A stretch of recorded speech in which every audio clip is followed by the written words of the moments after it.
The very first thing that fans need to consider when it comes to Sukuna's plot armor is his incredible strength. Sukuna is the strongest sorcerer in history, and, as a result, for someone as strong as him, defeat comes rarely, if ever. Fans have seen him in combat on many occasions now. Every single time that Sukuna fights a battle, he is able to come out on top, and this is not simply due to plot armor, but it is down to the incredible strength that he has built up over the years. His understanding of cursed energy is at a level far above the vast majority of the sorcerers. Apart from the likes of Gojo, he has many other advantages over every sorcerer that has existed over the years, and these things have certainly even built up right from the beginning of the story. As such, these cannot be classified as plot armor. Sukuna has lucked out on many occasions already.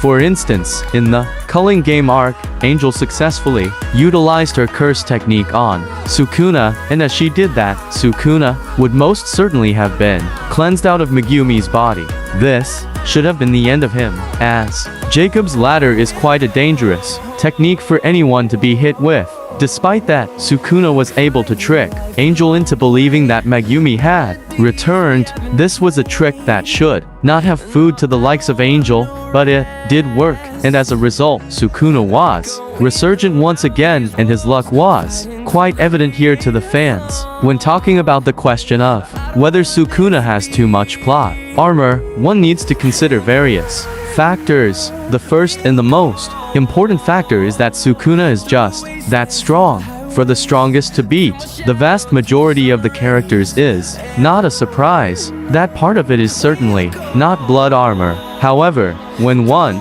considers the fact that Sukuna lucks out on every occasion where he is close to death, or is actually able to do the impossible, then he certainly does have too much plot armor in that sense. Even in the fight against Maki, he was able to keep his heart beating and heal from soul damage. Soul damage is something that fans did not know could be healed until recently, and now Sukuna can even heal from that, which, once again, just goes to show that the author simply invents ways for him to survive any obstacle that he is up against.